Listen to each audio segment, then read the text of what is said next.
Cipriano Cassamá was chosen by lawmakers as president following disputed elections in December. This was despite the fact that former Army General Amaro Sissoko Embalo had already been sworn in as president at a hotel in the capital, Bissau. Guinea-Bissau has had 9 coups or attempted coups since 1980. A former Portuguese colony in West Africa, it has also become a key trafficking point for drugs from South America on their way to Europe. This has led to it being dubbed a narco-state. Why did Guinea-Bissau have 2 presidents? The poll was intended to draw a line under the past, but it has triggered a new political crisis in a nation where the military wields huge political influence. The National Electoral Commission declared that Mr. Embalo had beaten his main rival, Domingos Simões Pereira, by 54% to 46% in the 29th of December runoff election. Image copyright AFP. Image caption. Supporters of Mr. Embalo celebrated after he was declared the official winner. Outgoing President José Mario Vaz handed power to Mr. Embalo at a ceremony at a luxury hotel on Thursday.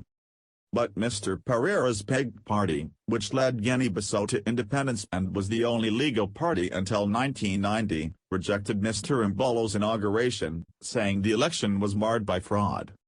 It then used its parliamentary majority to swear in Mr. Cassamá, the parliamentary speaker, as interim president, until the Supreme Court ruled on its bid to annul Mr. Embalo's victory. What did Mr. Cassamá say?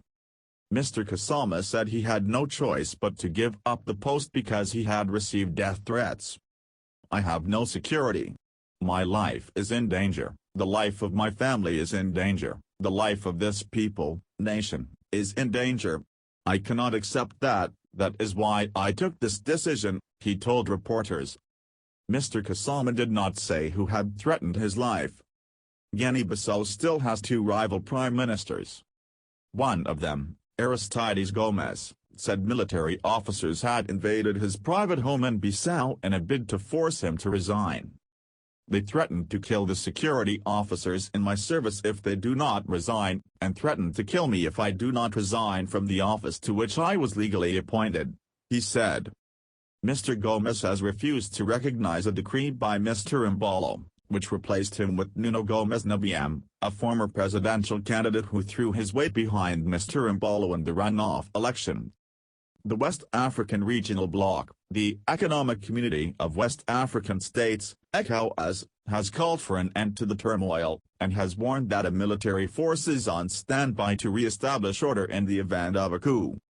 Mr. Embalo has said he wants to resolve tensions and modernize Guinea-Bissau, one of the world's poorest nations, which is home to some 1.6 million people.